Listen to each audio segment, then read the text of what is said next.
안녕하세요. 오늘도 사연 살롱을 찾아주셔서 감사합니다. 혹시 도시락 편지라고 들어보셨나요? 제가 중학교에 다닐 때 출간된 책인데요. 세 자녀의 엄마가 아이들의 도시락에 담아보냈던 편지를 모아 엮은 에세이집이에요. 그 책이 인기로 한동안 엄마들 사이에서 자녀들 도시락에 편지를 써서 넣어주는 게 반짝 유행한 적이 있어요. 저희 엄마도 제 도시락에 편지를 넣어주셨냐고요? 아니요. 저희 엄마는 그 책의 존재조차 모르셨어요. 제게 5년 동안 편지를 써주신 분은 바로 저희 아빠였어요. 지금은 세상을 떠나고 안 계신 아빠가 그리울 때면 저는 아빠가 도시락에 넣어주셨던 편지를 꺼내 읽곤 해요. 메모지에 적힌 몇 줄 안 되는 편지였지만 문장 하나하나에 딸에 대한 사랑이 고스란히 묻어 있어서 읽을 때마다 눈시울이 뜨거워지곤 한답니다. 이렇듯 딸에 대한 사랑이 애틋했던 아빠가 저와 1년간 얼굴도 보지 않았던 일이 있었는데요. 그건 바로 당시 제가 사귀던 남자, 그러니까 지금의 제 남편 때문이었어요. 그때는 남편과의 교제를 반대하는 아빠가 서운하고 밉기만 했는데 이제와 생각해보니 아빠가 사람을 제대로 보셨던 것 같네요. 남자는 남자가 봐야 잘 안다는 말을 살 부대끼며 15년을 산 지금에서야 실감하게 됐으니까요. 저희 아빠가 그렇게 반대했던 결혼을 감행했던 저의 기가 막힌 사연을 지금부터 전해드릴게요. 저희 부모님은 대학생 때 처음 만나셨어요. 학교가 달랐기 때문에 CC는 아니었지만 두 분 학교가 차도 하나를 사이로 있었기 때문에 CC 아닌 CC처럼 생활을 하셨어요. 두 분이 만나게 된 건 아빠 과제 때문이었어요. 건축과다 보니까 미니어처를 만들 일이 종종 있었는데 하필 여러 강의 과제가 밀리는 바람에 시간이 없었나 봐요. 그런 사정을 들은 아빠 친구가 미대에 다니는 자기 여동생한테 부탁을 했고 덕분에 아빠는 도움을 받을 수 있었어요. 그때 아빠를 도우러 나왔던 미대생이 바로 저희 엄마였어요. 그런데 시간이 없어서 과제 도움을 받아야 했던 아빠였지만 저희 엄마를 보자마자 한눈에 반해서 주구장창 엄마 옆에 붙어 있었던가 봐요. 그 바람에 타과목 과제 점수는 날아갔지만 평생 반려가 될 엄마는 사로잡을 수 있었어요. 엄마는 무역업을 하는 집안에서 태어난 덕에 어릴 때부터 해외 여러 나라를 가볼 수 있었어요. 그래서 일찍부터 해외살이에 대한 로망을 갖게 되었나 봐요. 그래서 대학을 졸업하면 프랑스로 유학을 떠날 계획도 세우고 있었다더군요. 하지만 그런 계획은 저희 아빠를 만나면서 산산조각이 나고 말았어요. 두 분이 어찌나 열렬히 사랑을 하셨는지 한시도 떨어져서는 살 수 없을 정도였거든요. 네 아빠가 5대 독자라서 군대에 안 갔으니 망정이지. 안 그랬으면 내가 군부대 앞에 방을 얻어서 살았을지도 몰라. 내가 생각해도 눈에 뭐가 씌인 것처럼 그때 네 아빠밖에 안 보였다니까? 아빠랑 떨어질 수 없었던 엄마는 결국 유학도 포기하고 대학을 졸업하자마자 결혼식을 올리셨어요. 거기에도 약간의 사연이 있는데 외삼촌 말에 따르면 엄마가 졸업도 안 한 상황에 당장 결혼하겠다고 때를 써서 외할머니께서 엄청 가슴을 졸이셨다더라고요. 말도 마라. 네 엄마가 눈만 뜨면 네 아빠랑 결혼시켜달라고 어찌나 조르던지 네 외할머니가 밤잠을 설치실 정도였어. 오죽하면 네 엄마랑 같은 과 동기한테 용돈까지 쥐어주면서 네 엄마 감시를 맡겼겠니? 혹시라도 졸업도 하기 전에 애라도 생기지 않을까 노심초사였다니까? 그래도 네 아빠가 워낙 바른 사람이어서 그럴 일은 없었지만 하여간 네 엄마가 사람 여럿 힘들게 했잖니? 혹시나 막내딸이 남자랑 사랑의 도피를 하지 않을까 걱정하셨던 외할머니는 엄마 대학 졸업식 날이 되어서야 가슴을 쓸어내리셨대요. 왜 그러셨냐면 당시만 해도 엄마가 다니던 여대는 재학 중에 임신을 하면 퇴학 처리가 됐었거든요. 기껏 돈 들여서 명문대에 보내놨는데 남자 때문에 졸업도 못하면 어쩌나 걱정하셨던 거죠. 열정적인 엄마 성격에 졸업할 때까지 기다릴 수 있었던 건 외할머니의 감시도 아니고 대학 졸업장도 아닌 저희 외할아버지 때문이었어요. 유독 막내딸인 저희 엄마를 예뻐하셨던 외할아버지는 대학 졸업도 하기 전에 결혼식을 하겠다는 막내딸의 폭탄 선언에 한동안 식욕을 잃으실 정도였대요. 평소 식탐이 많던 외할아버지의 이런 모습에 엄마는 많이 놀랐던 모양이었어요. 그래서 외할아버지의 부탁대로 졸업 이후에 결혼할 것을 약속했고 그 약속을 지키셨던 거였죠. 그러니 애초에 외할머니께서는 걱정하실 필요가 없었던 거예요. 사업을 하던 외가와 달리 저희 친가는 교육자 집안이었어요. 할아버지께서는 대학 교수셨고 친할머니는 여고에서 교사 생활을 하시다가 이후 교편을 놓고 전업주부로 사신 분이셨어요. 생활에 어려움은 없는 집이었지만 그렇다고 저희 외가처럼 윤택한 생활을 하는 편은 아니었어요. 아빠가 대학생 시절에 학생들 과외를 하며 용돈벌이를 하셨을 정도니까요. 사는 형편만큼이나 집안 분위기도 무척 달랐는데 엄마 말에 따르면 일단 집 분위기가 절간 같았대요. 저희 친가에는 독자였던 저희 아빠 외에도 아빠보다 2살, 3살 어린 사촌 남매도 함께 살고 있었는데 온 가족이 약속이나 한 듯이 말수가 적었고 누구 하나 튀는 행동을 하는 사람이 없었다더군요. 처음 시댁에 인사를 드리러 갔던 엄마는 무거운 집안 분위기에 숨이 막힐 정도였다고 했어요. 그때 살짝 결혼이 걱정되긴 했었대요. 남편은 너무 마음에 드는데 집안 분위기를 생각하면 이런 집에서 어떻게 버텨낼까 걱정이 앞섰으니까요. 그런데 그건 걱정을 한 번에 날려준 건 얼마 뒤 아빠의 사촌남매를 밖에서 만나고 난 뒤였어요. 집에서는 그렇게 말수도 적고 행동도 조신하던 사람들이 어찌나 말도 재미있게 하고 잘 놀던지 이 사람들이 그때 그 사람들이 맞나 싶을 정도였대요. 특히 저희 엄마보다 2살 어린 사촌 여동생은 저희 엄마를 무척이나 따랐어요. 집안의 반대로 가정학과에 다니고 있었지만 원래 꿈은 가수였대요.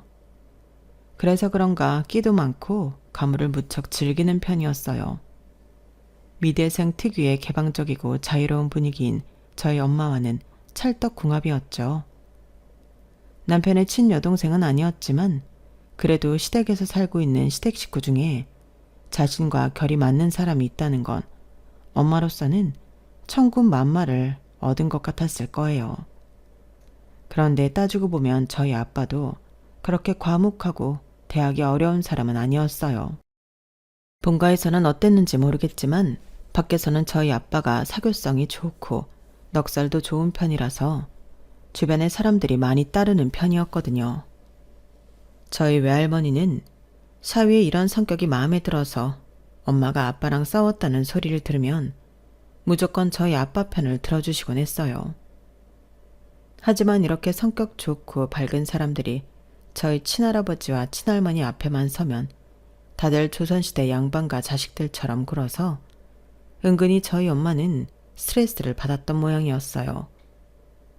그리고 무엇보다 가장 큰 문제는 결혼과 동시에 자신이 아닌 한 남자의 아내, 그리고 한 집안의 며느리로만 존재하게 됐다는 거였어요. 엄마 스스로 자처했던 전업주부였지만 저를 낳고 육아와 살림에 치중하며 사는 동안 마음속에는 불면족의 시꺼기가 쌓여갔던 게 문제였죠. 그게 폭발한 건 제가 중학교 2학년에 올라가던 때였어요. 사춘기도 지나서 이제 어느 정도 엄마 손이 덜 필요한 나이가 되자 엄마는 그동안 참아왔던 자신의 욕망을 드러내기 시작하셨어요. 전업주부로 살면서 요리에 취미가 붙었던 엄마는 제대로 요리 공부를 하고 싶어진 거였어요. 미술학도로 프랑스 유학을 떠나려고 했던 꿈을 접은 대신 프랑스에 있는 유명 요리학교로 유학을 떠나겠다고 폭탄 선언을 하신 거였죠. 지난 16년 동안 내가 아닌 당신 아내 여진의 엄마로 살았어. 당신이 당신 이름을 걸고 사무실을 차리는 동안 나는 그림자처럼 이 집을 지키고 살았다고? 그러니까 이제 나한테도 내 인생을 살 기회를 줘. 나 그동안 이 집안에 헌신하며 살았잖아. 한 번뿐인 인생인데 나도 내 인생 살고 싶단 말이야. 더 늦기 전에 유학 떠나게 해줘. 어? 전조도 없이 한순간에 빵 터져버린 엄마의 유학 타령은 그날 이후 멈추지 않고 아빠를 괴롭혔어요. 심지어 외할머니와 외할아버지께서도 이 사실을 아시는 바람에 저희 외가도 시끄러워지고 말았죠. 얘, 너 지금 나이가 몇인데 유학을 가겠다는 거야. 김서방이랑 여진이는 어쩌고? 어떻게 된 게 나이를 먹어도 철이 안 드니?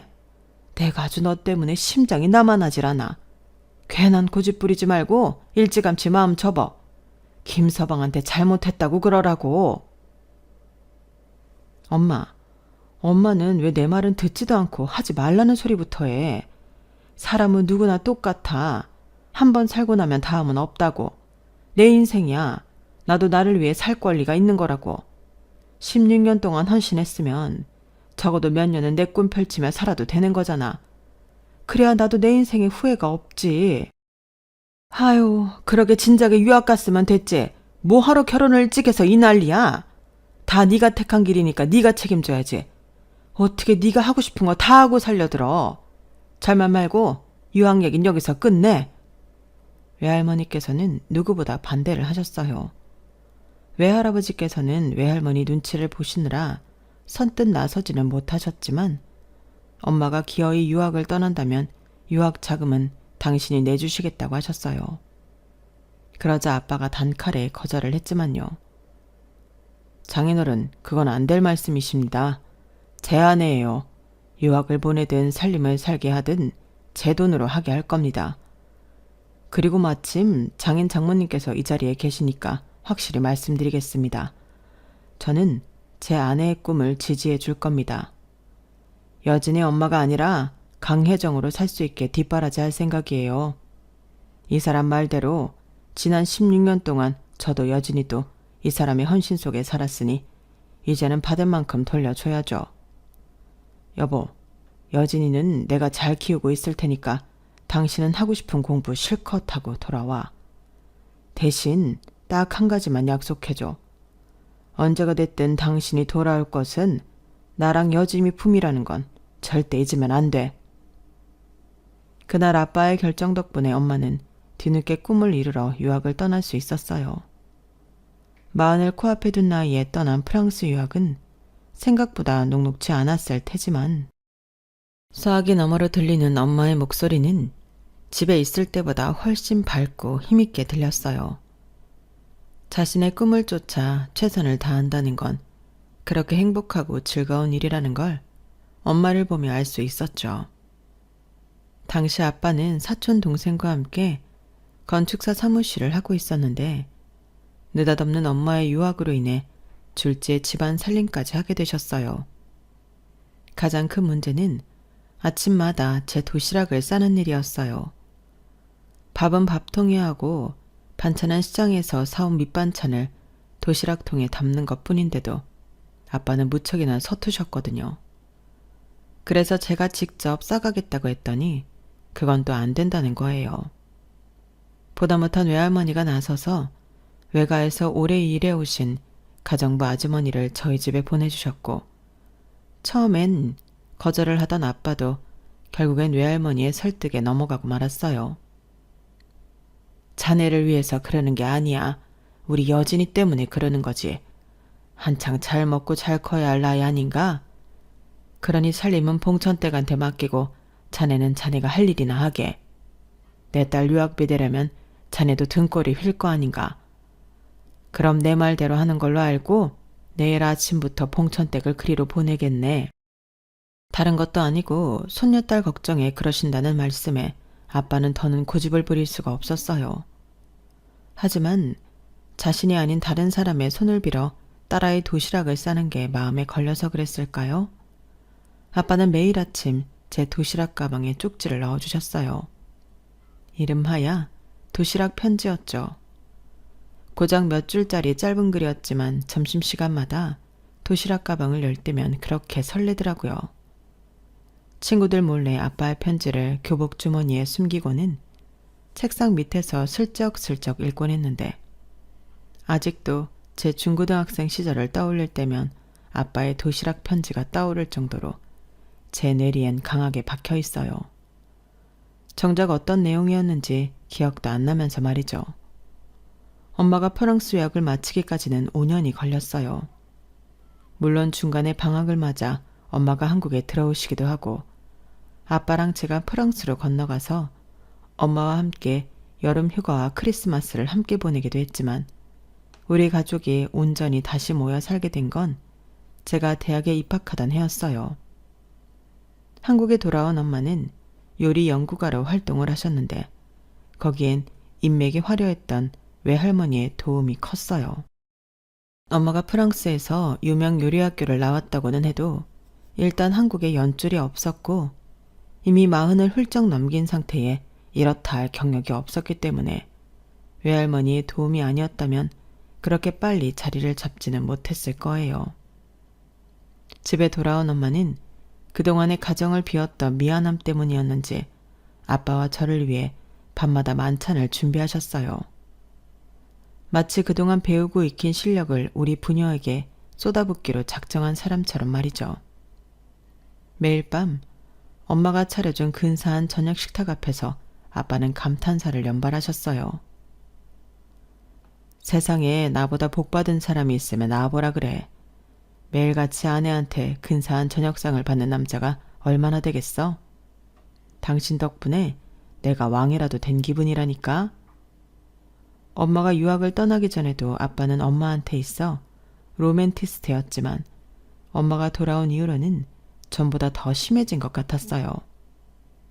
마치 이제 막 연애를 시작한 연인처럼 근사한 음식을 앞에 두고 어찌나 꽁냥꽁냥을 하시던지 지켜보는 저는 곤혹스럽기 짝이 없었다니까요. 아무리 바빠도 저녁은 늘 집에서 드시는 아빠와 그런 남편을 위해 피곤함도 있고 최선을 다해 요리하는 엄마는 제가 본 최고의 부부상이었어요. 그래서 내심 결혼에 대해 로망을 키우게 됐는지도 모르겠네요.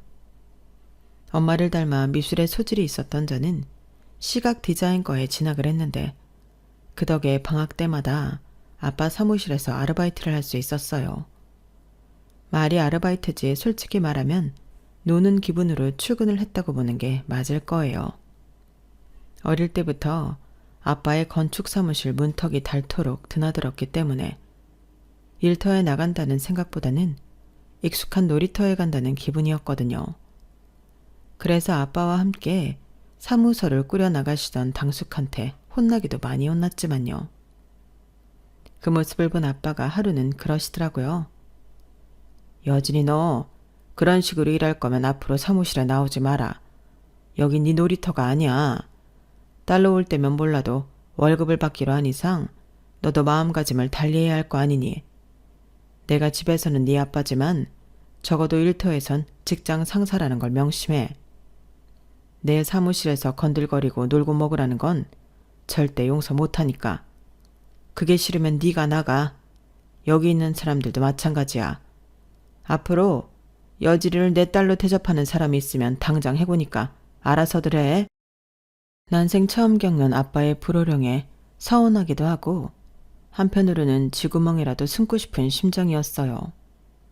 그래서 꼬랑지를 팍 내리고 다른 직원들처럼 진지하게 일을 배워나갔어요.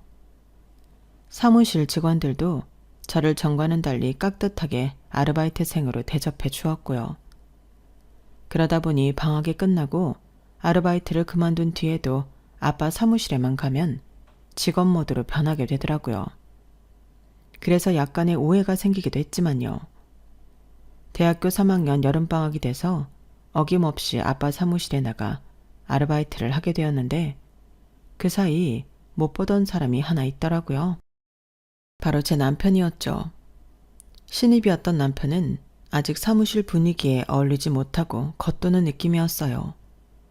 그래서인지 정직원들보다는 저와 함께 어울리는 시간이 많았는데 그러다 보니 둘이서 아빠 뒷담화도 나누고 과중한 업무에 대한 불만도 서로 나누곤 했어요. 제가 대표 딸이라는 걸 몰랐기 때문에 가능한 일이었죠. 솔직히 그래서 더 저는 재미있더라고요. 대표 딸 앞에서 자기 상사 욕을 하는 남편이 귀엽기도 하고 은근히 스릴이 넘쳤거든요. 그렇게 아르바이트 기간 내내 남편과 둘이 붙어 다녔더니 어느새 사무실에는 우리가 사귄다는 소문까지 퍼졌던지 하루는 아빠가 저를 따로 부르셨어요. 너 이 녀석 유상준이랑 사귀기라도 하는 거야? 뭐? 누가 그래? 말도 안 되는 소리를. 그런데 아빠, 아니 대표님, 여긴 회사거든요. 아르바이트생 사생활까지 참견하시는 건 좀 그렇네요.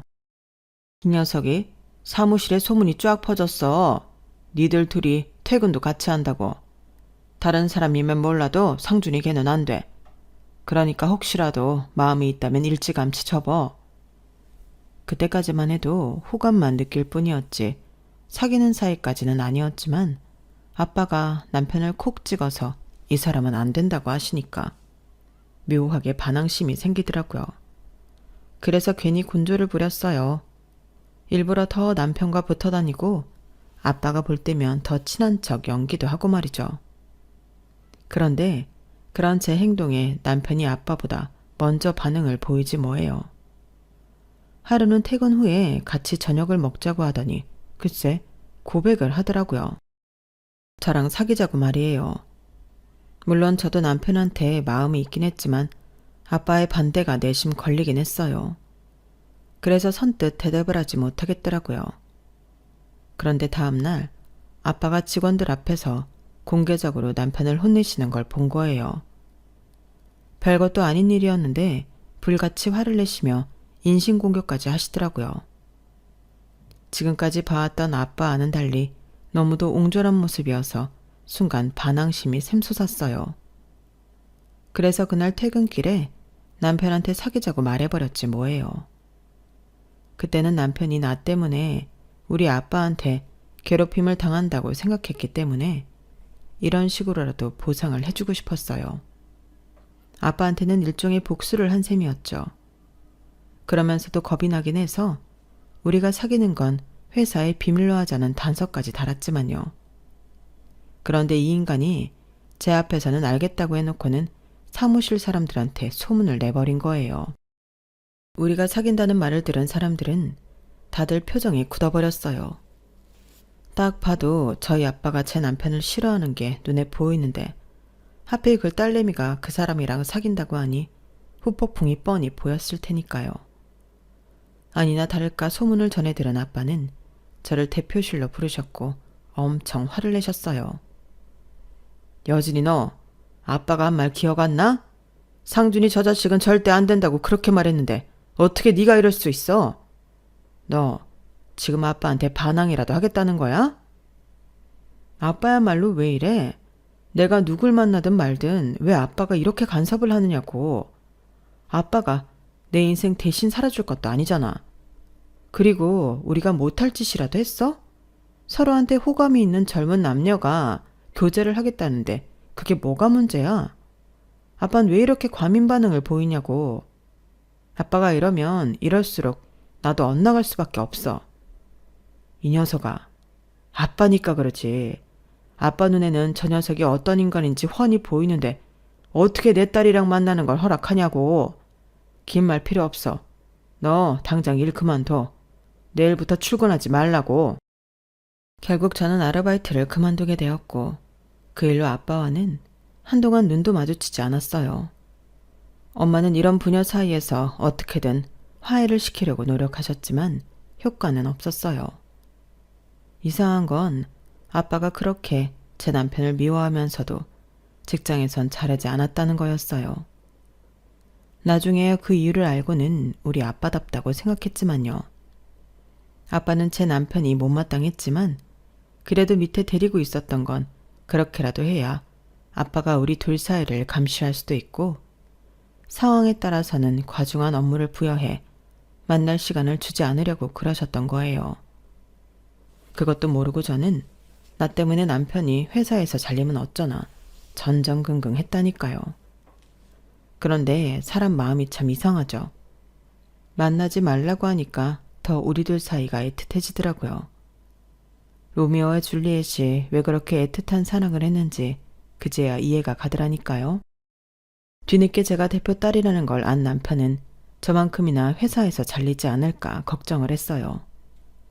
당시 남편 상황에서는 회사에서 쫓겨나는 것만큼 큰 타격은 없었거든요. 홀어머니 밑에서 자라온 남편은 집에서 외아들이자 집안의 가장이었으니 당연한 일이었죠. 저희 어머님이 좀 남다른 분이시라서 돈 문제가 좀 복잡한 분이셨는데 그래서 남편 월급의 대부분을 어머님 빚 갚는 데 사용하고 있었어요. 그런데 취업도 힘든 시기에 직장에서 쫓겨나면 당장 먹고 사는 것부터 빚을 갚는 것까지 모든 게 다 문제였어요. 그러니 어떻게든 회사에 붙어 있으려고 안간힘을 쓸 수밖에요. 어쩌면 그래서 더 남편이 결혼을 서둘렀는지도 모르겠네요. 제가 이듬해 제 취직이 결정되자마자 남편은 기다렸다는 듯이 창혼을 했고 우리는 번갯불에 콩 구워 먹듯 결혼식을 올려버렸어요. 당연히 저희 아빠는 맹렬히 반대를 하셨지만 제 고집도 아빠만큼 센 편이어서 결국 결혼을 강행하게 되었어요. 결혼식 전날까지도 아빠는 결혼식에 참석하지 않겠다고 완강히 맞서셨고 저는 저대로 아빠 없이라도 결혼식을 하겠다고 강하게 나갔어요. 이번에도 엄마가 중간에서 아빠를 설득하셨는데 덕분에 아빠를 혼주석에 앉히는 것까지는 성공할 수 있었어요. 하지만 결혼을 하고도 1년 가까이 아빠는 저희 부부를 보지 않으셨어요. 그리고 결혼식이 끝나고 얼마 지나지 않아 제 남편을 회사에서 쫓아내셨어요. 그러면서 남편한테 이렇게 말씀하셨어요. 네 힘으로 성공하면 그때 널 인정하마. 그러니 내 회사에서 나가라. 하루아침에 장인한테 쫓겨난 남편은 한동안 일자리를 찾느라 고생을 했지만 그래도 결국엔 작은 업체에 취직을 할 수 있었어요.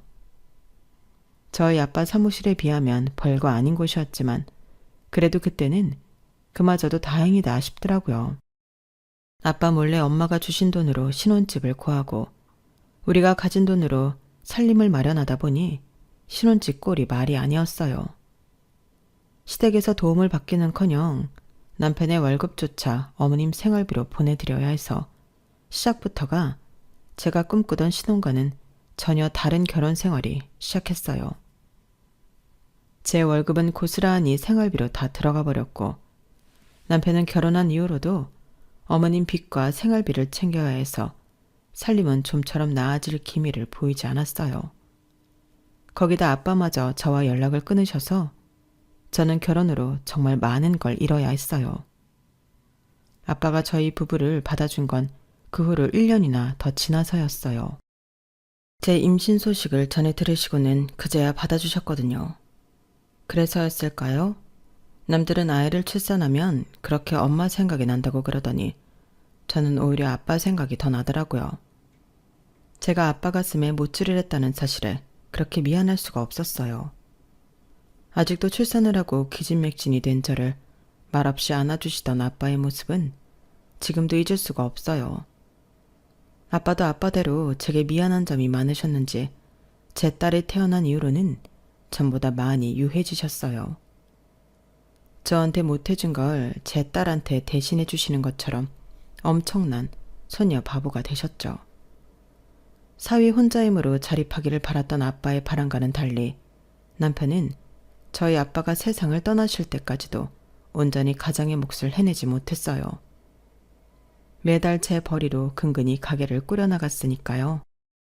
그렇게 7년 가까운 시간이 흐른 뒤에야 남편은 어머님 빚을 다 갚을 수 있었고 그때서야 온전한 월급을 집에 가져올 수 있었어요. 물론 여전히 어머님 생활비는 책임져야 했지만요. 우리 애가 초등학교에 들어가던 해 저희 집에는 엄청난 사건이 일어났어요. 아빠가 갑자기 세상을 떠나신 거였죠. 평소 지병이 있으셨던 것도 아니고 너무도 건강하셨던 분이 심근경색으로 갑자기 세상을 떠나신 거라서 충격은 더했어요. 엄마는 아빠의 죽음을 받아들이기 힘들었는지 하시던 일도 그만두시고 자리에 누우셨고 자리를 털고 일어나신 후에는 살던 집을 버리고 아파트로 이사를 하셨어요. 아빠의 손때가 묻어있는 그 집에서 혼자 살아갈 용기가 나지 않으셨던 거예요. 그렇다고 아빠가 손수 설계하고 시공까지 한 집을 팔 자신도 없으셨는지 집을 그대로 방치해 두셨어요. 그렇게 2년이 조금 지난 어느 날 엄마한테 김치를 얻어오려고 모처럼 친정을 찾았더니 글쎄 집안 꼴이 말이 아니지 뭐예요. 냉장고 속에는 먹다 남은 배달 음식이 질비했고 주방 팬트리에는 레토르트 식품과 통조림만 가득했어요. 다른 사람도 아니고 우리 엄마가 이렇게 살고 있다는 게 믿기지 않더라고요. 세상에, 이게 다 뭐야? 엄마, 그동안 이런 것만 먹고 살았던 거야? 도대체 왜 이래, 엄마답지 않게. 엄마가 이러고 사는 거 저 위에서 아빠가 내려다보면 얼마나 가슴이 찢어지겠어? 다른 건 몰라도 먹는 건 제대로 된 걸 만들어 먹고 살아야지. 어떻게 요리 전문가가 이 꼴로 사느냐고. 그러자 엄마는 눈물이 그렁한 눈으로 그러시는 거예요. 그깟 요리는 해서 뭐래. 맛있게 먹어줄 사람도 없는데 내가 누굴 위해서 요리를 하겠냐고. 네 아빠가 살아있을 땐 내가 네 아빠한테 맛있는 걸 만들어 먹이는 줄 알았어. 그런데 네 아빠 가고 나니까 그게 아니었다는 걸 알겠더라. 잘 먹어주는 네 아빠가 있었기 때문에 내가 요리를 할 수 있었다는 걸 말이야. 이제 내 음식을 맛있게 먹어줄 남편도 없는데 내가 무슨 낙으로 요리를 하겠니? 다 부질없는 짓이야. 그렇게 무너져 내린 엄마는 처음 보는 거라서 저도 어떻게 해야 할지 모르겠더라고요. 엄마만큼이나 저도 아빠가 그리웠던 탓에 눈물만 흐를 뿐이었죠. 그날 저는 부모님 댁 서재에서 몇 년이 지나도록 풀어놓지 못한 박스를 찾아냈어요. 그 안에는 아빠 물건들이 가득했는데 그래서 엄마는 짐을 풀지 못했던 것 같았어요. 아빠 손때가 묻은 물건들을 보면 주체할 수 없이 힘들어질 것 같아 그랬나 봐요. 저는 그 짐 속에서 아빠가 오래전에 설계했던 우리 집 설계 도면을 찾을 수 있었어요. 초안부터 수정안까지 차례로 들어있었는데 그 중에 조금 변형된 도면도 보였어요. 아마도 아빠는 오래전부터 저희 식구와 합가해서 사실 생각을 하셨던 모양이었어요. 설계도에는 부모와 자식 세대가 각자 독립성을 유지한 채 어우러져 살 수 있는 집의 도면이 그려져 있었거든요. 거기에는 제 딸 이름이 적힌 아이 방도 있더라고요. 그걸 보니까 걷잡을 수 없이 감정이 격해져서 주저앉아 한참을 울었어요. 그날 아빠의 설계 도면을 들고 집으로 돌아온 저는 오랜만에 아빠가 아침마다 제 도시락에 넣어주셨던 도시락 편지를 꺼내보았어요. 그때는 그저 평범하게만 받아들였던 아빠의 문장 하나하나가 가슴에 또렷이 박히는 기분이 들더라고요. 딸에 대한 아빠의 사랑이 글자마다 새겨진 도시락 편지를 그제야 온전히 읽어내는 기분이었어요. 왜 진작 몰랐을까? 아빠의 마음을 조금만 더 일찍 알았더라면 아빠의 가슴에 못질하는 불효는 저지르지 않았을 텐데 하나같이 제가 잘못한 것들만 떠올라서 눈물이 멈추지 않았어요. 그리고 다음날 지난밤 제가 들고 온 아빠의 설계 도면을 본 남편이 제게 그러더라고요. 여보, 우리 장모님 모시고 자기 부모님 댁에 들어가 살까? 장모님 말이야, 아직 이 집 안 팔고 가지고 계시지. 아버님 도면대로 리모델링해서 우리가 장모님 모시고 들어가 살자. 장인어른도 아마 그러길 바라실 거야. 여보, 정말 우리 엄마 모시고 살아줄 수 있어? 어머님이 뭐라고 하시면 어떡해? 우리 엄마도 이해하실 거야. 근데 당신도 알다시피 나한테 그럴 만한 돈이 없잖아. 아무래도 리모델링 비용은 장모님이 내주셔야 할 것 같은데 말이야. 지금 돈이 문제야? 내가 당장 엄마한테 얘기해 볼게. 엄마도 아빠 없이 혼자 그 집 지키고 살기 힘들어서 나오신 거지. 그 집이 싫어서 나오신 건 아니니까. 우리가 같이 들어가 살겠다고 하면 분명히 좋아하실 거야. 여보, 정말 고마워. 그때까지만 해도 저는 남편의 속내를 몰랐기 때문에 장모를 위해 처가살이를 자처하는 남편한테 고마운 마음뿐이었어요. 예상대로 엄마는 저희가 함께 부모님 댁에 들어가 살겠다고 하자 무척 반기셨어요. 리모델링 비용은 걱정하지 말라시며 벌써부터 들뜬 표정이더라고요. 리모델링 공사는 아빠의 건축사무소를 맡아 하고 계시는 당숙한테 부탁드리려고 했는데 남편이 자기가 직접 해보겠다고 그러더라고요. 그래서 남편이 직접 업체를 고용해 공사를 했고 약속대로 비용은 엄마가 내주셨어요. 그렇게 공사가 끝나고 내부 인테리어만 남은 시점이었어요. 제가 가구도 구비해야 해서 공간을 직접 확인할 겸 엄마를 모시고 우리 집으로 갔어요. 남편은 마무리 정리를 하느라 미리 가 있었고요. 그렇게 대문을 막 들어섰는데 뭔가 조금 이상하더라고요. 한눈에 봐도 아빠가 설계한 도면과 많이 달랐거든요. 아빠는 분명히 엄마가 작업을 할 수 있는 별도의 주방을 크게 만들어 놓으셨는데 실제 공사가 된 곳에는 용도를 알 수 없는 큰 방이 덩그러니 놓여 있었어요. 수도시설이 안 되어 있는 걸로 봐서는 분명히 주방은 아니더라고요. 그래서 왜 설계도랑 다르냐고 이 방은 무슨 용도냐고 물었더니 아, 거긴 내 사무실이야.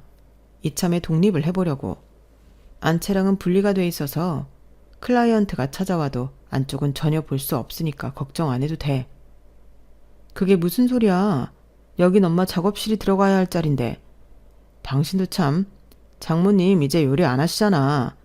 다시 하신다고 해도 일선에서 물러나신 지도 좀 됐는데 요리 교실 찾는 수강생이 얼마나 있겠어? 괜히 그 큰 공간을 비워두면 뭐해. 그러느니 차라리 내 건축 사무실로 쓰는 게 낫지. 남편은 너무도 뻔뻔하게 엄마 공간을 대신 차지하겠다고 그러는 거예요. 그 모습에 어찌나 화가 나던지 몰라요. 그러자 엄마가 그러시더군요. 그래, 김서방 말이 맞아. 나야 언제 요리교실을 다시 열지 모르는데 괜히 공간 낭비할 거 뭐 있니? 괜히 비워두면 그게 더 이상하지. 잘했네, 김서방. 엄마의 양보로 일단은 넘어가기로 했지만 못내 남편한테 서운하더라고요. 처가살이를 하겠다는 게 이런 꿍꿍이가 있어서 그랬구나 싶었거든요. 그런데 알고 보니 이게 끝이 아니었어요. 안채로 들어갔는데 글쎄 우리 엄마가 쓰실 안방에 시어머니가 떡하니 와 계시지 뭐예요. 어머님, 여긴 어쩐 일이세요? 어쩐 일이긴? 앞으로 내가 살 집인데 내가 안 와보면 누가 오냐? 아유, 우리 아들이 솜씨가 좋긴 좋네. 이렇게 엄마 마음에 쏙 드는 방을 만들어주고. 여기 창밖으로 잔디 깔린 정원이 한눈에 보이는구나. 우리 아들이 잔디 깔린 마당 있는 집에서 살아보고 싶다고 그렇게 노래는 하더니 그 꿈을 이뤘어. 이제 죽어도 여한이 없다. 그 말에 황당해서 남편을 쳐다봤더니 남편이 제 눈을 피하면서 그러지 뭐예요. 장모님 모시고 살면서 우리 엄마만 혼자 둘 수는 없잖아. 당신 부모가 소중하면 내 부모도 소중한 거니까. 그래서 우리 엄마도 같이 살자고 그랬어. 집에 방도 많은데 뭐가 문제겠어. 안 그렇습니까, 장모님? 남편은 이번에도 자기를 도와달라는 식으로 저희 엄마한테 동조를 구했어요. 그런데 이번에는 우리 엄마가 순순히 넘어가 주지 않으셨죠. 자네 학교 다닐 때 수학 공부는 안 하고 살았나? 건축학과를 넣은 사람이 수계산을 못할 리는 없을 텐데 왜 이리 계산을 못해? 이 집에 자네 지분이 얼마나 된다고 생각하나? 애초에 지분이 있기는 한 건가? 내 집에 내 돈 들여 리모델링을 했는데 왜 자네 어머니한테 내가 안방을 내줘야 하단 말이야? 내 작업실도 자네가 가져가고 내 방까지 자네 어머니가 가져가면 나는 돈만 내고 자네 모자 호강하는 거 지켜만 보란 소린가? 어디서 이렇게 뻔뻔하게 굴어? 결혼할 때도 돈 없다고 징징거려서 내가 집까지 해줬더니 이젠 내 집마저 뺏겠다 이건가? 자네 눈엔 내가 호구로 보이느냔 말이야. 그리고 사돈. 젊은 애야 철이 없어 그런다 치지만 사돈은 나이도 자실만큼 자신분이 왜 이렇게 사리분별을 못하십니까? 사돈이 니꺼 내꺼 구분 못하시니 자식인 김서방이 이렇게 강도짓을 서슴치 않고 하는 거 아니겠어요? 툭 하면 자식한테 없다 소리 하지 말고 니꺼 내꺼 구분하는 것부터 배우도록 하세요. 여진아, 나 니들이랑 합가 안 할란다. 그리고 너도 저런 놈한테 더는 등골 빼먹히지 말고 이참에 갈라서라. 지금 봐도 아닌 놈은 평생을 함께 살아도 절대 아닌 거야. 이래서 네 아빠가 네 결혼을 그렇게 반대했던 모양이다. 저놈 싹수를 진작에 본 거지. 아니 사돈, 무슨 말을 그렇게 해요? 내 아들이 어때서요? 공부 잘해서 대학도 좋은 데 나왔지. 인물 훤칠하지. 능력 있지. 뭐 하나 빠지는 게 없는데 당신이 왜 내 아들을 무시하냐고요? 꼴랑 돈 좀 있다고 위세 떨고 싶은 모양인데 그래 봤자 아들 자식 하나 없는 주제에 뭘 잘났다고? 이 집만 해도 우리 아들이나 되니까 이렇게 멋지게 설계한 거라고요. 알기는 하고 까불어야지. 시어머니는 오히려 큰 소리를 치셨어요. 그러자 저희 엄마가 헛웃음을 치며 그러셨죠. 이 집 설계가 잘 된 건 용케도 알아보시네요. 맞아요. 내가 봐도 설계 하나는 기가 막히게 했네요. 왠지 알아요? 이거 우리 남편이 한 거거든요. 대개 아들은 이렇게 기막힌 설계도면은 죽었다 깨어나도 못 뽑는답니다. 그러니 우리 남편이 회사에서도 내쫓았죠. 내 남편이 설계한 내 집 구경 잘 하셨으면 이제 대개 아들 데리고 나가주세요. 경찰 부르기 전에 당장 나가라고요. 그렇게 남편과 시어머니는 저희 집에서 쫓겨났고 얼마 뒤 저는 남편과 합의 이혼을 했어요. 끝내는 마당에도 어찌나 구질구질하게 재산 분할을 하든지 생각 같아선 먹고 떨어지라고 다 주고 나오고 싶었지만 남편이 원하는 게 그런 건 것 같아서 10원짜리 하나까지 제대로 계산해서 끝을 냈어요. 사실 남편이 가져갈 건 거의 없었지만요. 그리고 저희 부모님 댁은 당숙한테 부탁해서 아빠가 설계하셨던 원안대로 재공사를 했어요. 엄마의 주방도 다시 살리고 안방도 엄마의 취향대로 복구를 했어요. 그리고 저랑 제 딸도 그 집에 들어가 함께 살고 있답니다. 조만간 엄마의 요리교실도 다시 문을 열 계획이라서 엄마는 요즘 한창 분주하게 지내신답니다. 비록 여자 셋이서 사는 집이지만 아빠가 설계한 집이라서 그런지 왠지 아빠가 우리 세 모녀를 보다듬어 주고 계신 기분이 들더라고요. 앞으로 이 집에서 즐거운 순간들을 만들어 나갈 생각을 하니 벌써부터 기대가 되네요. 비가 오는 날도 있고 화창한 날도 있고 눈발이 날리는 날도 있겠지만 그래도 꿋꿋하게 엄마와 딸이 버팀목이 되어볼 생각이에요.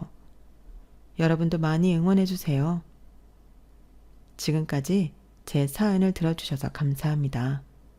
오늘도 내일도 하루하루 다 행복하세요. 여러분, 사연 댓글에 응원과 현명한 조언 부탁드려요. 좋아요와 구독은 저에게 큰 힘이 됩니다. 오늘도 좋은 일 가득하세요.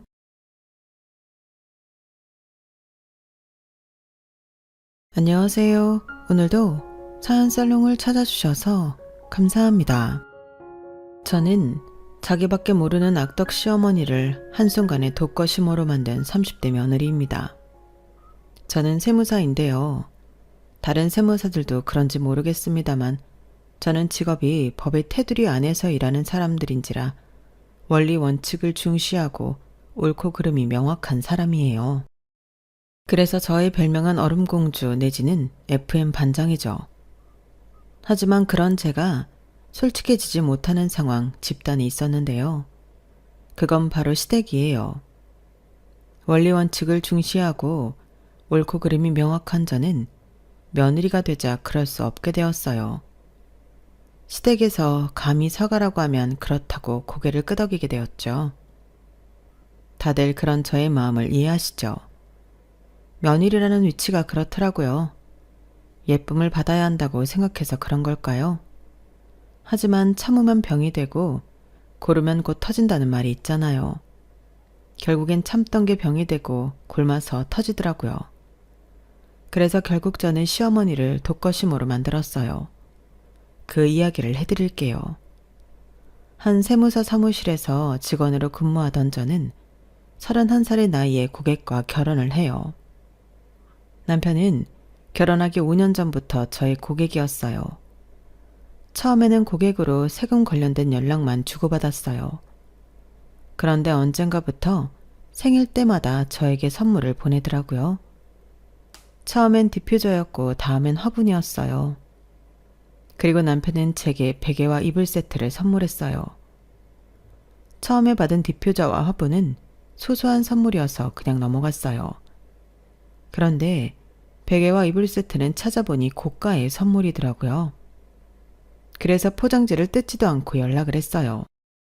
시은 씨, 저 세무사 김영주입니다. 제가 방금 택배를 받았는데 이건 너무 과한 것 같아서요. 돌려드리고 싶은데 혹시 주소를 여쭤봐도 될까요? 아, 그냥 받으셔도 되는데 그냥 받아주시면 안 될까요? 어차피 주셔도 저 안 쓸 거예요. 반품도 안 할 거고요. 사실 디퓨저랑 화분도 받으면 안 됐는데 시은 씨는 엄연히 제 고객이고 이런 선물은 옳지 않아요. 디퓨저는 어땠어요? 마음에 들었어요? 화분은 잘 키우고 있어요?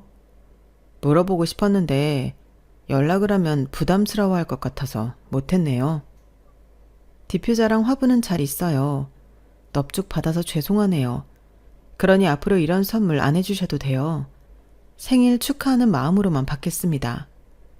아니에요. 제가 선물 드리고 싶어서 드리는 건데요. 부담스러워하지 않으셨으면 해요. 고객님인데 어떻게 그러겠어요. 아무튼 주소 보내주시면 보내드릴게요. 이거 너무 비싸던데요. 제 세무 대리해 주시는데 저뿐만 아니라 다른 분들도 그리고 다른 좋은 일도 해주시는데 잠이라도 푹 주무셨으면 해서요. 그리고 디퓨저는 그 향 좋아하신다고 해서 화분은 그게 공기 정화 식물이라고 하더라고요. 키우기도 쉽고요. 아, 네. 그런 마음에서 주신 선물이라 이제는 더더욱 못 받을 것 같아요. 저도 공짜로 대리해드리는 것도 아닌데요. 그런데 세무사님, 사람은 왜 생일이 한 번뿐일까요? 2번, 3번이면 좋을 것 같은데. 네? 왜요? 그럼 제가 세무사님한테 2번이고 3번이고 선물을 드릴 수 있잖아요. 안 그러셔도 된다니까. 저는 그러고 싶어요. 계속 세무사님한테 선물을 드리고 싶어요. 그래서 그런데 저희 한번 만나볼래요? 남편은 그렇게 고백을 했고 저는 처음에 거절했어요. 아무래도 고객과 그런 관계는 부적절한 것 같더라고요. 그런데 남편은 계속해서 고백을 했어요. 저는 계속 거절을 했죠. 하지만 1년이 지나 저는 남편의 마음을 받아들였어요. 일단 남편이 헬스장 2개를 운영하는 관장으로서 몸 좋고 관리가 잘 되어 있는 남자이기 때문이었어요. 그리고 세무대리를 하면서 남편의 헬스장 2곳의 수입을 알고 있었거든요. 수입이 꽤나 되더라고요. 하지만 그것보다도 그럼에도 남편이 검소하다는 점이 마음에 들었어요. 남편은 그 정도 수입이 있으면서 외제차나 명품에 관심이 없는 것 같더라고요. 아무래도 적지 않은 나이인데 이런 요소들도 신경을 써야 하잖아요. 물론 저를 좋아하고 그 마음이 순수하고 열정적이라는 것도 중요하죠. 그건 기본이고요. 제 말은 그 외로 이런 점들도 있어서 연애를 결정했다는 거죠. 저와 남편의 연애는 순조로웠어요. 성향이 맞았다고 할까요? 감정적이기보다는 이성적으로 판단하고 결정하고 행동했고요. 그래서 다툴 때도 있었지만 거기서 싸움으로 번지지도 않았고요. 그래서 자연스럽게 결혼 준비를 했어요. 상견례에서 처음 시부모님을 만나게 되었어요. 그 전에는 뵌 적은 없지만 사실 시어머니가 반찬 가게를 하는데 남편이 저와 연애를 할 때 시어머니의 반찬 가게 세무대리도 저에게 맡겼거든요. 그래서 시어머니의 얼굴은 몰라도 얼마나 버는지 정도는 알고 있었어요. 시어머니의 반찬 가게는 10년 동안 한 자리에서 장사를 한 만큼 수입이 쏠쏠했어요. 들어보니 시어머니의 손맛이 장난 아니라고 하더라고요. 그 동네에선 유명하대요. 그리고 매장이 빛이 날 정도로 깨끗하다고 해요. 다들 믿고 먹는다고 하더라고요. 물론 그걸 알고 있기 때문에 결혼을 결심한 건 아니에요. 단지 빚지는 결혼은 아니겠구나 그런 생각을 한 것뿐이죠. 사실 중요하잖아요. 결혼하면 시댁도 가족인데 빚이 있다고 하면 좀 찜찜하잖아요. 갚아줘야 될 것 같고요. 그래서 편안한 마음으로 상견례에 갔어요. 상견례도 그 정도면 순탄하게 지나갔다고 말할 수 있을 정도로 마무리되었어요. 다들 웃으며 헤어졌으니까요. 하지만 문제는 그 다음이었어요. 상견례가 끝나고 그 당일 저녁에 남편을 만났는데 남편이 고백을 하더라고요. 사실 나 빚이 있어. 빚? 내가 아는 그 빚? 빚. 맑을 빚 말고 갚아야 할 빚이 있어. 뭐 마음의 빚 이런 건 아니지? 그런 거면 좋게. 그게 아니라 얼만데? 얼마나 있는데? 남편은 빚이 5천만 원이 있다고 말했어요. 제가 예상하지 못한 금액에 놀라자 제 손을 덜컥 잡았어요. 미리 말 못한 건 미안해. 나는 이 빚이 그 전에 결혼하기 전에 충분히 해결할 수 있을 줄 알았어. 그런데 결혼 준비에 돈이 이렇게 들 줄은 몰랐지. 그러게 그 전에 왜 말 안 했어? 결혼 준비 다 마치고 상견례까지 끝나고 나서 말하는 이유가 뭐야? 별 뜻 없어. 늦었지만 지금이라도 말하고 결혼하는 게 맞는 것 같아서. 설마 이 정도 빚으로 결혼 무르려는 건 아니지? 그런 건 아니지만 이런 일 있으면 앞으로는 일찍 말해줬으면 해. 그래야 나도 대비를 하지. 대비할 게 뭐가 있어. 이건 내 빚인데.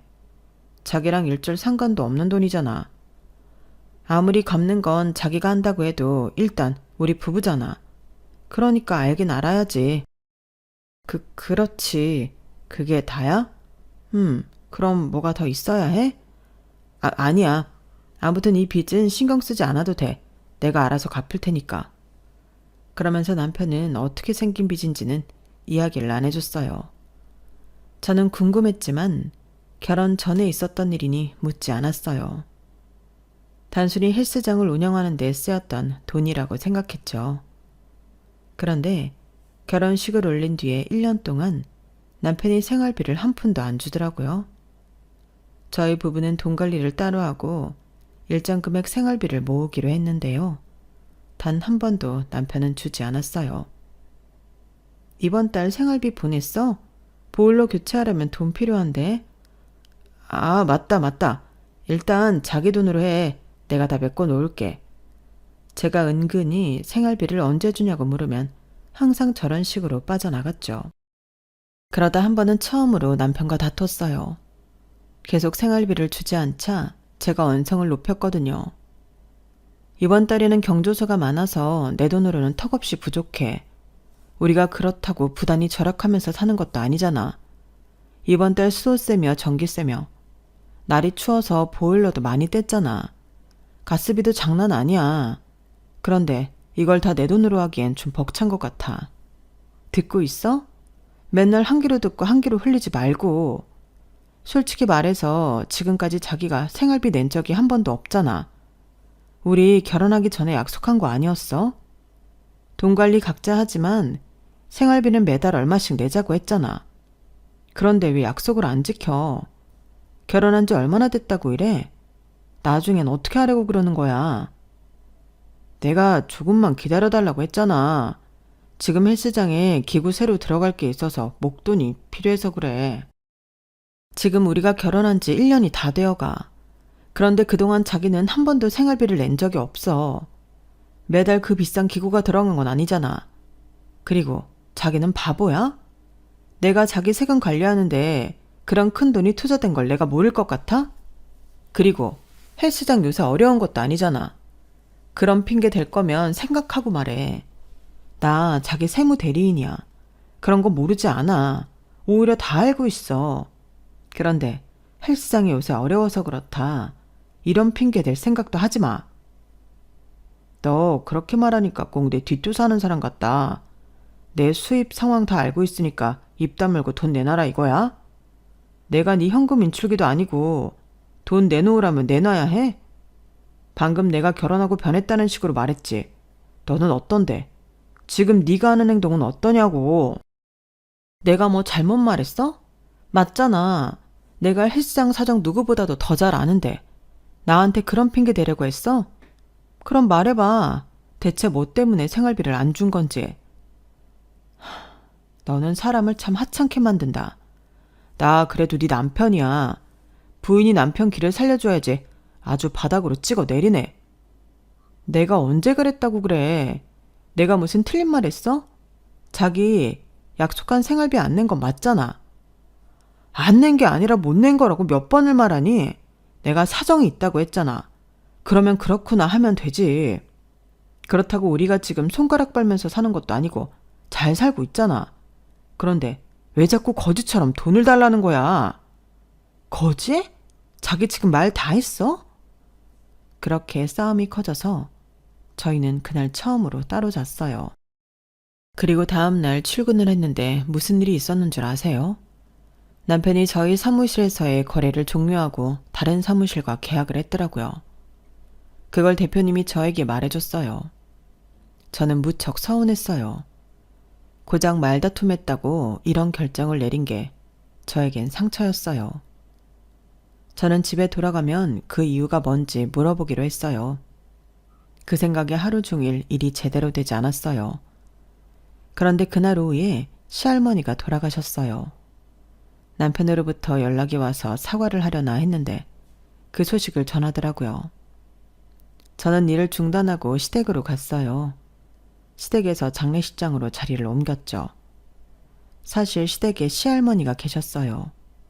시할아버지가 장남이어서 연로한 시할머니를 모시고 산 거죠. 시할머니에겐 당뇨가 있었어요. 그동안 그 병으로 고생하셨는데 결국엔 저혈당 쇼크로 돌아가신 거였어요. 조문객들이 다들 오래 사셨으니 호상이라고 말했지만 사실 시부모님이 고생이 많았어요. 나이든 노인을 모시는 게 쉬운 일은 아니잖아요. 거의 15년을 넘게 모시고 살았으니 시부모님이 얼마나 힘들었을지 가늠도 안 가더라고요. 시할머니 장례식장에서 제가 할 일은 그런 두 분을 걱정하고 위로하는 일이었어요. 그런데 시어머니가 저보고 집에 보내려고 하더라고요. 영주야, 너는 집에 가도 된다. 여기에 있으면 피곤하고 고생만 할 테니까 집에 가서 쉬어라. 참 어머님, 저 혼자 어떻게 그래요. 그래도 자리는 지켜야죠. 저 하나도 안 피곤해요. 아까 배려해 주셔서 조금 잤는걸요. 그리고 새벽엔 조문객도 안 올 테니까 그때 또 조금 자면 돼요. 그래도 남의 귀한 딸을 보쳐 세워놓으니 내 마음이 편하지 않구나. 집에 가봐. 그래, 자기는 먼저 들어가봐. 여기 있어도 할 일 없어. 나중에 장례식 끝나면 우리 데리러 나와. 그래, 시은이 말대로 해라. 옳게 시은이 말대로 해. 오늘까지 있어준 것만으로도 고마워. 옳게가 할 수 있는 일 다 했어. 그럼 뭐 필요한 거 있으면 전화 주세요. 바로 가지고 올게요. 저는 그렇게 장례식장에서 나왔어요. 근데 차 키를 두고 왔더라고요. 그래서 장례식장으로 다시 들어갔는데 제가 얼마나 충격적인 이야기를 들었는 줄 아세요? 아우, 쟤는 가라면 째깍하지. 무슨 이런 저런 말이 많은지. 그러게, 뭐하러 그렇게 보내요? 불편하니까 그렇지. 걔가 있으면 불편해. 무슨 말도 제대로 못하겠다니까? 그러게 왜 그 애한테 세무대리를 맡겨서? 이제 영주가 안 해요. 다른 사람한테 맡겼어요. 어머, 그러니? 그런데 왜? 니네 싸웠니? 뭘 싸워요. 애들도 아니고. 그냥 가족끼리 그렇게 엮여있으면 안 좋잖아요. 그래도 전 문제인데. 그렇게 생각하는 애가 여자한테 잘 보이려고 엄마 가게를 팔았어? 그건 옛날 얘기고. 뭐 그건 그렇게 됐다니 됐고. 넌 지금 조의금 잘 계산하고 있지? 그 조의금 한 푼도 빼돌리지 말고 나한테 다 줘야 하는 거 알지? 그리고 웬만하면 조의금 다 들고 와. 아니 지들은 지 엄마 돌보지도 않았으면서 그 돈은 챙겨가려고 그래. 악덕스러워서 원. 모시기는 내가 모셨는데 안 그래? 그래도 어떻게 그런 말을 해가족끼리. 가족? 언제부터 가족이었다고? 그런 대단한 가족이 지 엄마 모시고 있는 나한테 돈 한 푼을 안 줘? 고생한다고. 어? 지 엄마 모시는 값은 줘야 할 거 아니야. 어떻게 된 게 그 셋 중에 나한테 돈 준 사람이 없어? 지원금이며 연금이며 돈 나오는 건 당신이 다 받았잖아. 그거면 됐지. 어떻게 그거면 돼요? 내가 고생하는 게 조금이야? 지들은 뭐 노인 모셔봤어? 그 고생이 얼마나 큰데. 그깟 연금 받는 게 뭐 얼마나 된다고? 그리고 시은아, 이번 달 월세 안 들어왔더라. 장례식 끝나면 보내라. 아, 그런데 건물 주인이 자꾸 보증금을 올려달라네. 그냥 올리라고 할까? 얼마나 올린다는데요? 500만 원 올린다는데? 그 코떡지만한 가게에서 뭔 500씩이나. 그러게 말이다. 이왕 이렇게 된 거 식당을 해야 하나 싶기도 해. 또 식당 얘기예요. 그건 이미 끝난 일이잖아요. 넌 엄마가 하면 될 것 같지 않니? 아주 돈방석에 오를 것 같지 않아? 엄마 손맛이 보통 손맛이니? 다들 찾아오지. 무슨 돈으로 하려고요? 엄마가 지금 돈이 어딨어요? 지은이 너는 조용히 해라. 돈 한 푼도 안 내는 애가 무슨 말을 해? 그리고 너 오늘 보니까 아주 잘못 시집갔다. 사유가 치과의사인데 아주 면을 못 세우겠다. 그게 무슨 말이에요? 오늘 네 남편 손님이 몇이나 왔니? 아니 오기는 왔니? 너 제대로 알린 건 맞아? 오늘 진료 있다고 오지도 않고 말이야. 그런 건 시은이 마누라 보고 배워야 해. 걔는 일도 빼고 왔더만. 너 아주 시집 잘못 갔어. 바쁜 걸 어떻게 해요? 그리고 할머니잖아요. 누가 친구 와이프 할머니 조문을 와요. 네 남편을 진심으로 생각하는 애들이라면 오겠지. 네 남편도 참 사람 그렸을 줄 모르나 보다. 저는 그때 시어머니의 진실된 얼굴을 봤어요. 정말 충격적이었어요. 저에게는 그런 모습을 전혀 보여주지 않거든요. 저에게 시어머니는 다른 시어머니들과 다르지 않게 적당히 다정하고 적당히 부드럽고 적당히 어려운 그런 사람이었어요. 그런데 그때의 모습은 전혀 딴판이었죠. 저는 충격을 받아 장례식에서 나와서 남편에게 따로 전화해 차키를 받아 집으로 갔어요. 그리고 장례식이 끝날 때까지 남편을 기다렸죠. 거의 뜬 눈으로 밤을 지새운 것 같아요. 그런데 돌아온 남편은 제게 어떤 말도 안 하더라고요. 잘 끝내고 왔어? 아, 자기는 푹 쉬었어? 아니, 거의 못 잤어. 왜? 좀 쉬라고 들어가라고 했더니. 나 사실 차키 가지러 장례식장에 들어갔었어. 어? 어머님, 내가 생각하는 거랑 좀 다르시더라. 그런데 그건 별로 중요하지 않고, 자기, 어머님 가게 보증금 월세 내주고 있었어? 아, 그거 별거 아니야. 별거 아니긴 내가 내기로 똑똑히 들었는데, 그래서 나한테 생활비 줄 돈이 없었던 거야? 그럼 심각해지는데? 아니, 그렇다고 심각해질 거야 없잖아. 원래 주던 돈이야. 월세도 보증금도 생활비도 다 원래 드린 돈이라고. 그런데 결혼했다고 안 드릴 순 없잖아. 생활비? 생활비는 또 뭐야? 자기 어머님한테 생활비도 주고 있었어? 아, 방금 생활비까지 말 안 했나? 실수했네. 대체 나한테 숨기는 게 얼마나 많은 거야? 또 뭘 숨겼어? 뭘 말하지 않았냐고. 숨기긴 네가 묻지 않은 거잖아. 넌 왜 사람을 쫌스럽게 만드냐? 그걸 어떻게 알고 물어.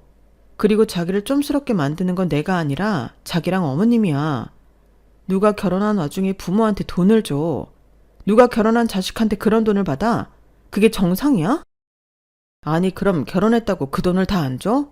안 주면 우리 엄마는 쫄쫄 굶으라고? 미안하지만 그 돈 안 준다고 어머님 쫄쫄 안 굶어. 조금 절약하면서 사는 거지. 그러니까 나는 우리 엄마가 절약하면서 사는 거 싫다고. 그럼 나는 뭐 때문에 절약하면서 뭐라도 아끼려고 아둥바둥거리면서 살아야 하는데? 너 내 남편이야.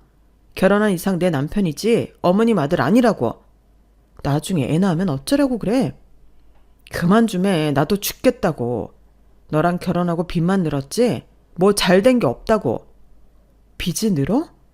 5천만 원 해결한다며. 그런데 늘었어? 고작 2천만 원밖에 안 늘었어. 신경 꺼. 그런데 자기가 다시 세무대리 해주면 안 돼? 생각보다 수수료가 세더라. 우리는 부부니까 수수료 안 받고 자기가 다시 해주면 안 될까? 남편의 기막힌 태도에 저는 할 말을 잃었어요. 저는 남편을 식탁 의자에 앉히고 부부 사이에는 비밀이 없어야 한다고, 부부 사이에는 신뢰가 가장 중요하다고 설명했어요. 남편은 잠자코 듣더니 제게 사과하더라고요. 그리고 빚이 늘어난 건 시어머니에게 줄 월세와 생활비 때문이라고 했어요. 헬스장 운영이 요즘 어렵냐고 물으니 헬스장 운영엔 문제가 없지만 그렇다고 호황인 것도 아니며 새로운 사업을 준비 중이라고 했어요. 그러면서 저에게 부탁을 하더라고요. 그래서 그런데 우리 엄마가 계속 식당 하고 싶어 하는 거 알지? 그런데 내가 방금 이야기한 것처럼 여유가 없어. 그러니까 자기가 좀 대신 차려주면 안 될까? 내가 사업 자리 잡으면 갚을게. 공짜로 해달라는 거 아니야.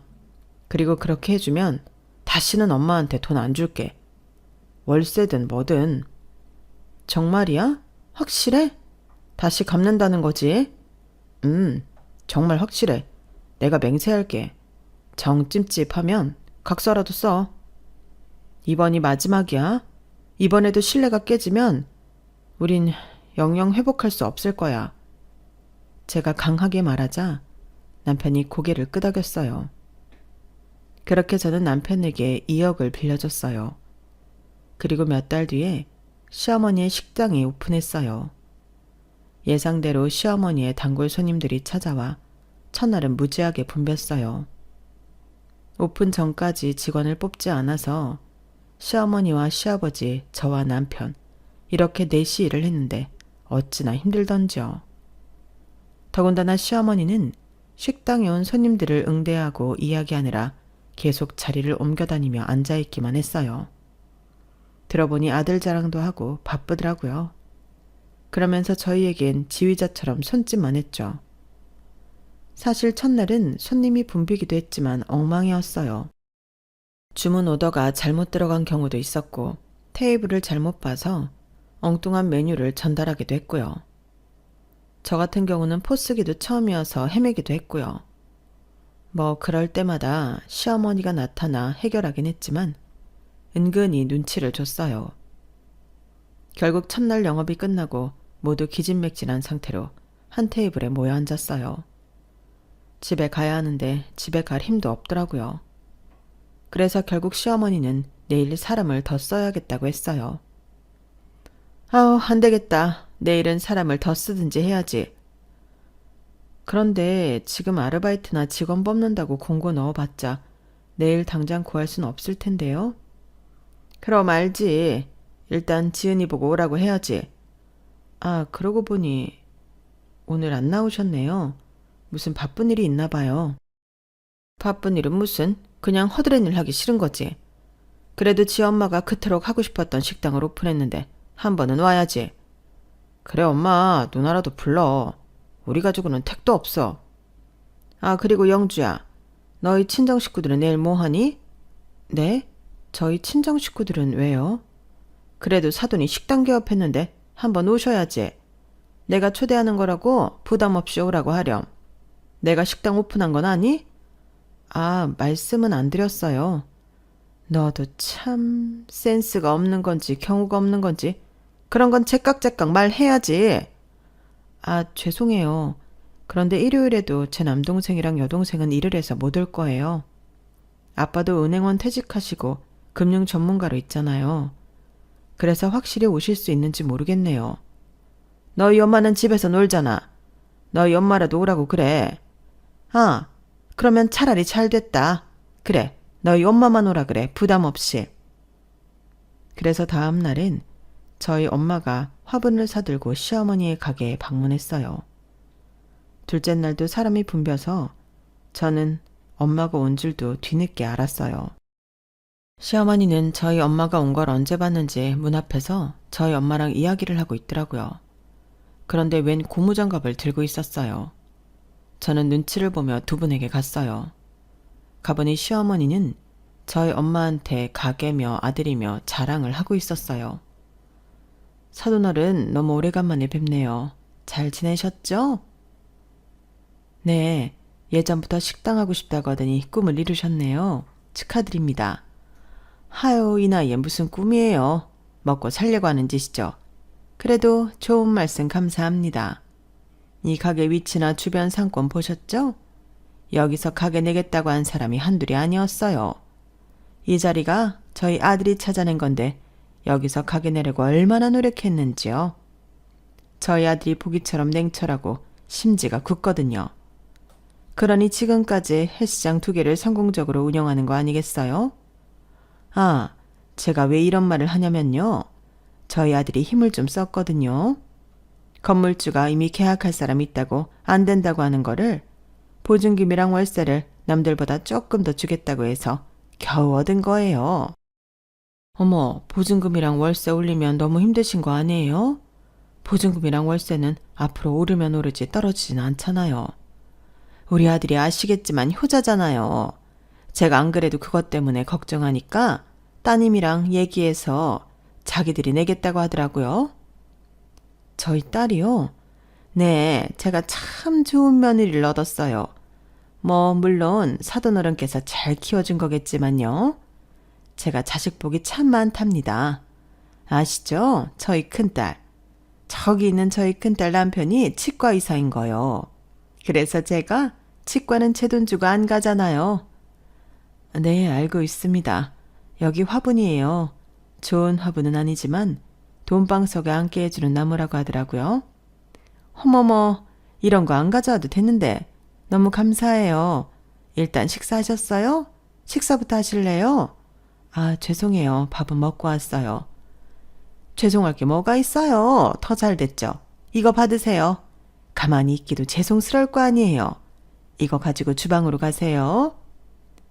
저희가 이야기하는 잠깐 사이에 주방이 또 초토화가 되어 있을 거예요. 보시면 알겠지만 지금 저희 무척 바쁘거든요. 네? 이게 무슨... 사람이 서로 도우며 사는 거잖아요. 일당은 두둑하게 드릴게요. 잠깐만 도와줄 수 있죠? 시어머니는 그렇게 말하며 저희 엄마에게 고무장갑을 쥐어줬어요. 그리고 한 테이블에 가서 하하호호 웃으며 이야기꽃을 피웠죠. 저는 정말 당황해서 아무 말도 나오지 않았는데 저희 엄마가 정말 고무장갑을 들고 주방으로 가려고 하는 거예요. 엄마, 안 해도 돼요. 그냥 집에 가세요. 아니다. 우리 딸이 고생하는데 조금이라도 도와줘야지. 네가 덜 힘들면 됐어. 저는 몇 번을 말렸는데 엄마가 괜찮다고 했어요. 그리고 다시 손님이 쓰나미처럼 밀려왔고 저는 손님 응대를 해야 했어요.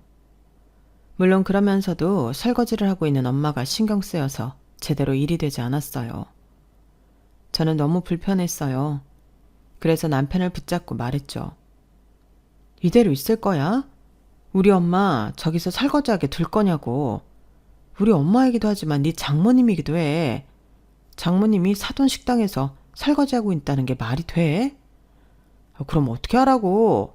일단 장모님이 하겠다고 했으니 그냥 둬야지. 도와준다고 했다며? 별 수 있어? 일당도 준다는데 뭐. 지금 돈이 문제야? 아, 돈 이야기가 나와서 하는 말인데 보증금까지는 알겠는데 당신이 월세 낸다고 했어? 그것도 여기 구하려고 올려받는다며. 이제 그런 건 하지 않겠다고 안 했어? 그리고 내가 합의했다는 건 무슨 말이야? 내가 언제 합의했어? 애초에 상의도 안 했잖아. 나는 모르는 일인데 그냥 장모님 앞에서 엄마가 자랑하고 싶었나 보지. 그리고 지금 이럴 시간이 있어? 손님 또 들어온다. 나중에 이야기하든지 해. 남편은 그렇게 모르쇠를 했어요. 그리고 신우와 눈이 마주쳤는데 어설프게 웃으면서 고개를 절레절레 저었어요. 그리고는 정말 손님이 붐벼서 정신이 없었어요. 그렇게 둘째 날도 끝났어요. 모두 뒷정리를 하고 있는데 시어머니는 계산대에서 정산을 하고 있었어요. 설거지와 뒷정리를 모두 끝내고 첫날처럼 한 테이블에 모두 모여 겨우 커피를 마시고 있었어요. 오늘도 수고했네요.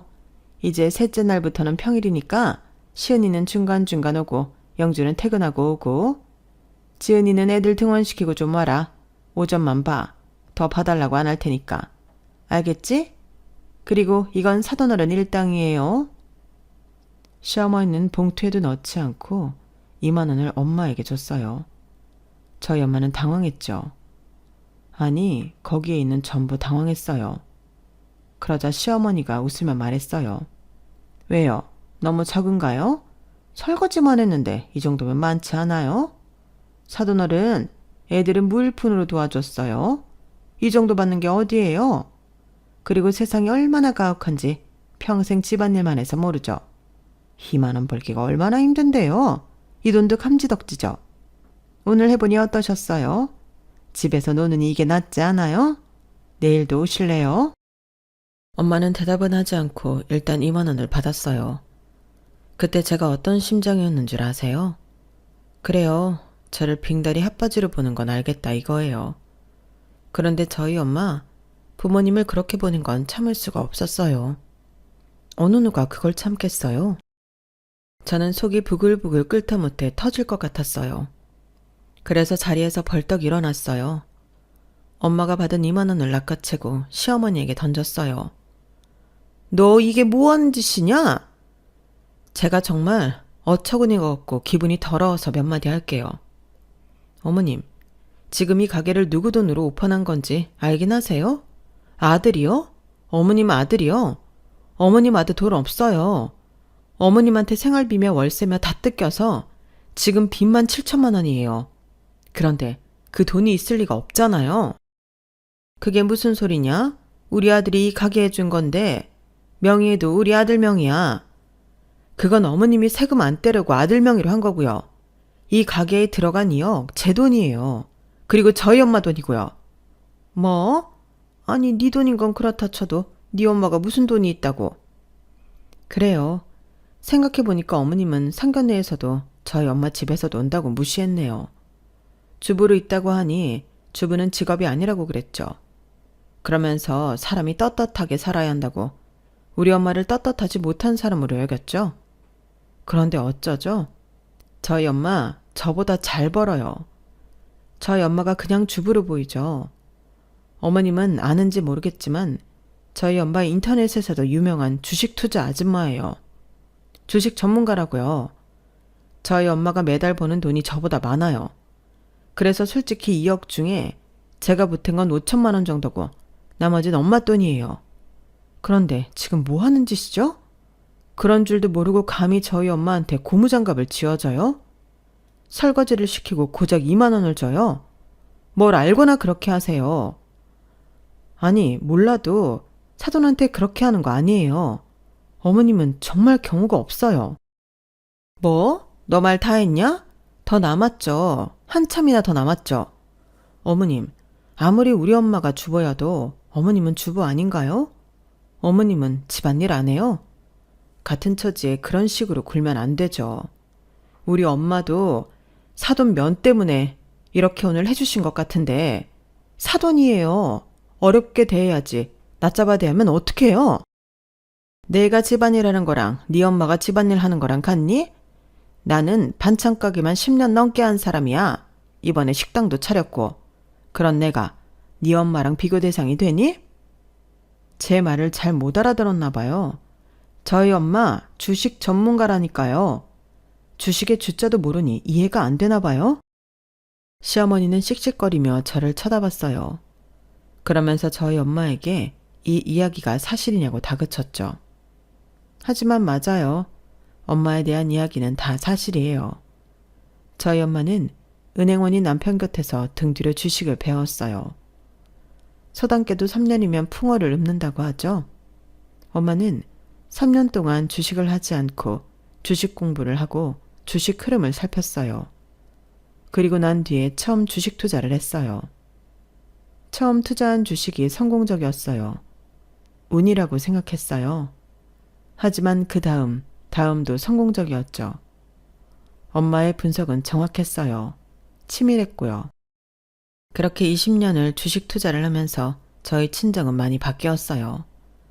일단 아파트에서 주택으로 이사를 갔고 부모님 집에 차가 3대가 있죠.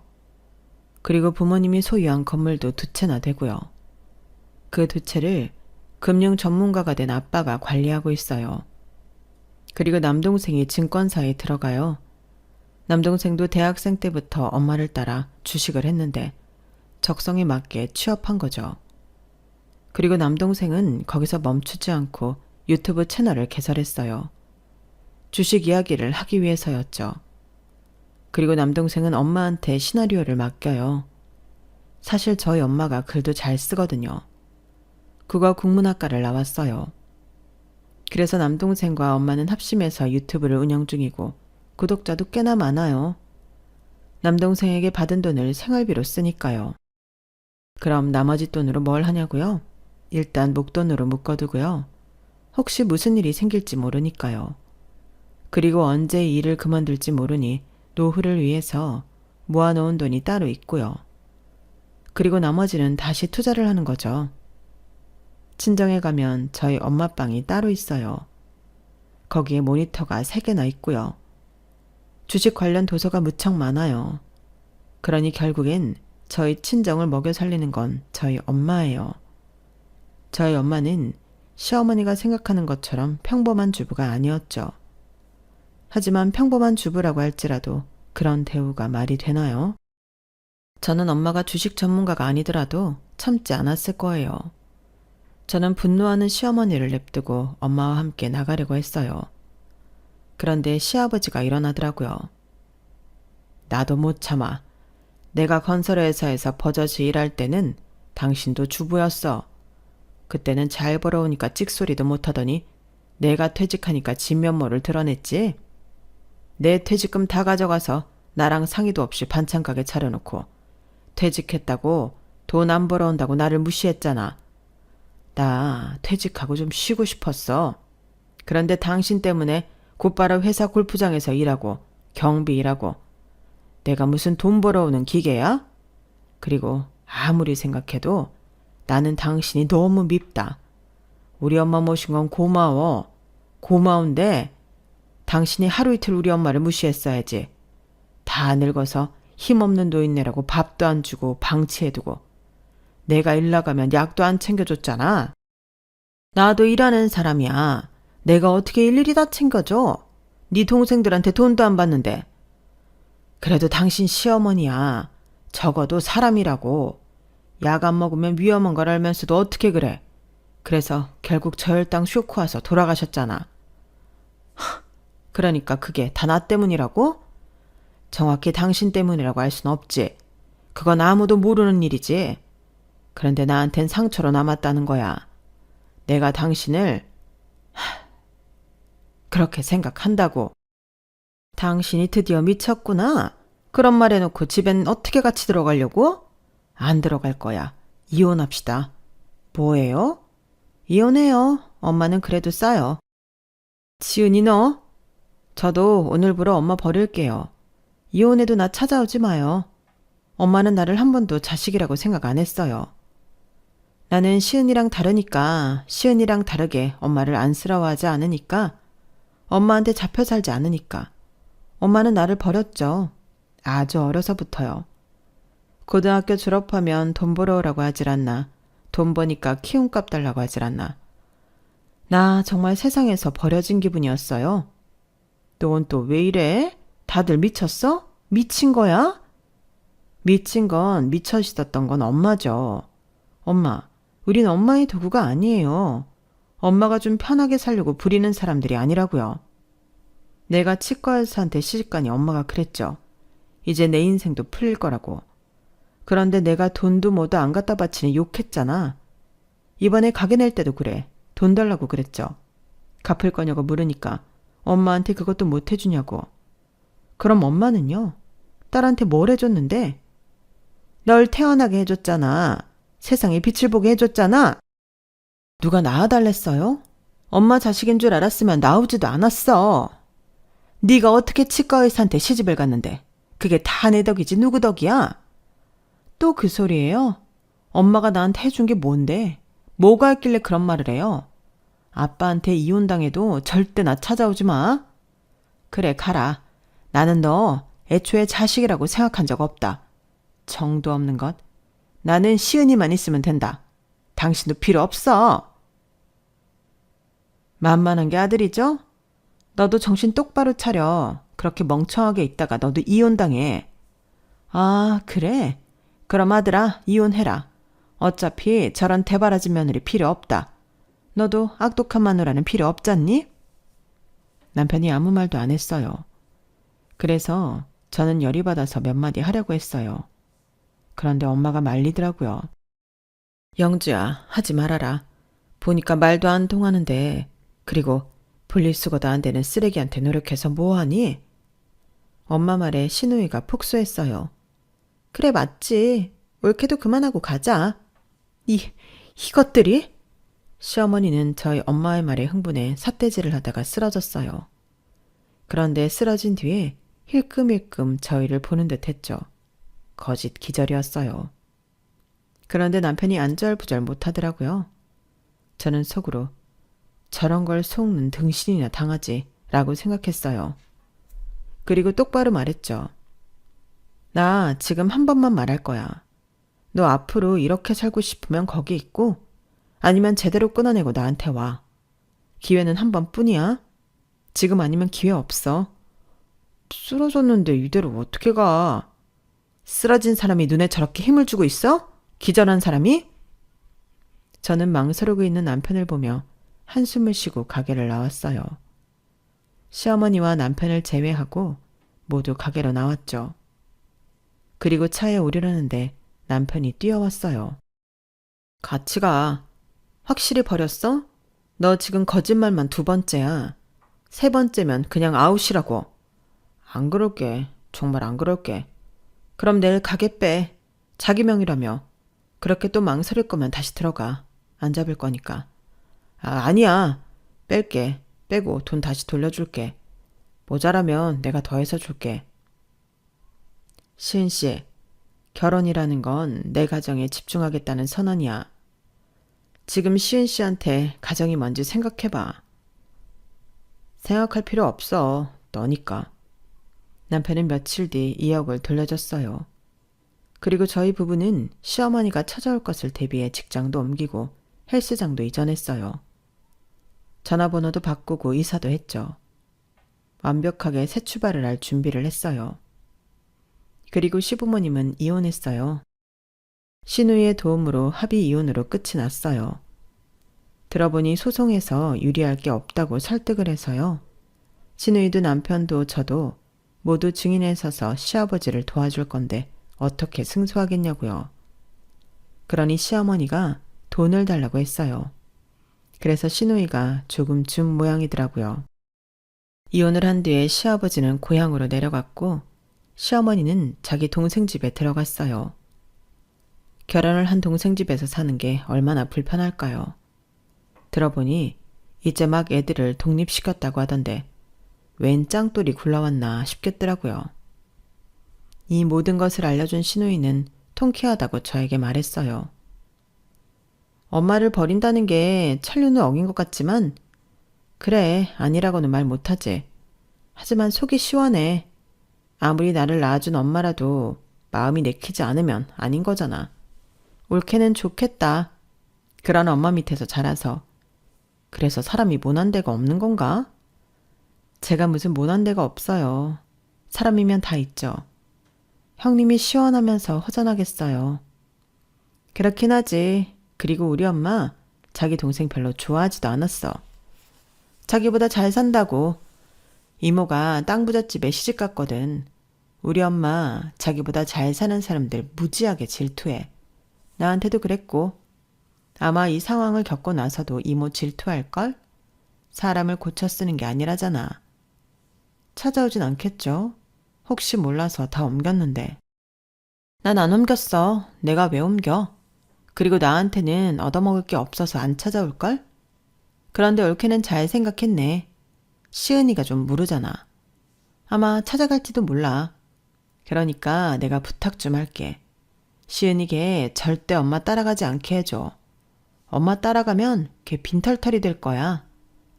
네, 형님. 제가 잘 단속할게요. 그래, 내 못난 동생이랑 사느라 올케가 고생이 많네. 그렇게 신우이와 전화를 한 게 2달 전이에요. 아직까지 남편에게 별일은 없어요. 제가 통장 관리를 하는데 엄한 데 빠지는 돈이 없거든요. 시어머니는 포기한 걸까요? 그럼 다행인데 말이죠. 독거시모가 된 시어머니의 삶이 앞으로 어떻게 흘러갈지 궁금하긴 하네요. 여기까지가 제 사연입니다. 자기밖에 모르는 악덕 시어머니를 한순간에 독거심으로 만든 저의 사연 어떻게 보셨나요? 흔히 존중은 인간 산후작용의 기초라고 하죠. 그만큼 존중은 중요하고 기본 중의 기본인데요. 요새 기본이 안 되어 있는 사람이 참 많죠. 여러분들은 그 사람들에게 상처받지 않았으면 좋겠어요. 우리 모두 존중하고 존중받으며 따뜻하게 지내요. 여러분, 사연 댓글에 응원과 현명한 조언 부탁드려요. 좋아요와 구독은 저에게 큰 힘이 됩니다. 오늘도 좋은 일 가득하세요.